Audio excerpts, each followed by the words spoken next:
Avez-vous vu l'illustration du marais Phyrexian de Titus Lunter pour Jumpstart? Enfin, l'avez-vous vraiment vu?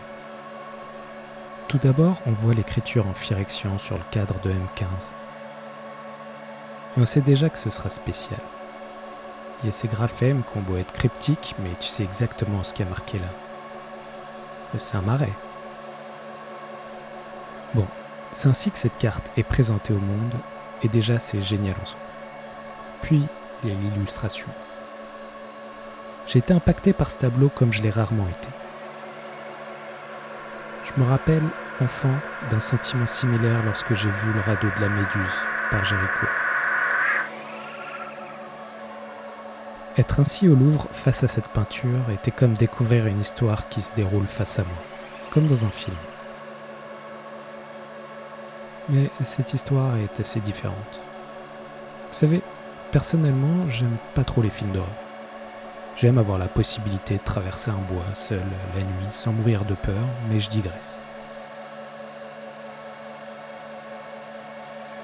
En fait, l'horreur en tant que genre de média est partout. Et il n'y a rien de mal à ça, c'est juste un élément de notre vie de consommateur de médias.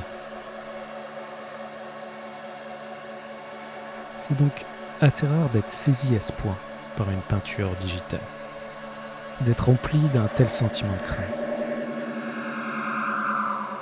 Ça a laissé une marque en moi qui fait que cette illustration de Magic en particulier a été si mémorable. Mais qu'est-ce qui fait ça? En premier, on voit le paysage. On s'y attend pour ce genre d'illustration. Une lande désolée, humide et fumante. Des restes de structures construites, des roseaux mécaniques. Clairement, c'est un marais. Mais c'est ensuite qu'on distingue une forme qui contraste avec les fumerolles montantes. Une créature de petite taille. Puis tu la reconnais. C'est Obirator Phyrexian, la staple de mono noir de Nouvelle Phyrexia. Tu sais à quel point elle est redoutable dans le jeu et terrifiante dans l'histoire. Puis en reculant, tu reconnais la structure. Ce genre de tour, cheminée, chaudron, truc des marais de Mirodin. Tu te trouves malin à nouveau, puis tu te sens bête. La créature qui se tient là doit être énorme. Puis en reculant à nouveau, tu réalises à quel point la composition de cette peinture est simple. Un triangle de mauvais augure qui signale le danger. Et tu dézoomes encore pour voir les plantes et les réseaux métalliques en premier plan qui t'aident à estimer la distance.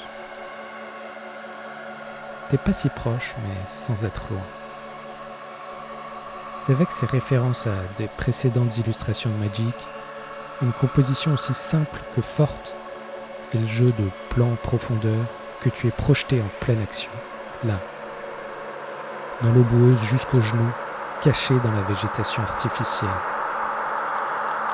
Tu peux plus quitter la créature des yeux. C'est plus qu'une question de temps pour que tu sois détecté. Puis, il sert plus à rien de courir. Tu connais ce sentiment. Tu le trouves dans tes pires cauchemars. Tu sais que tu peux pas courir, mais tu essaieras quand même. Et c'est avec ces mâchoires énormes que le monstre t'offrira la soudaine délivrance du réveil.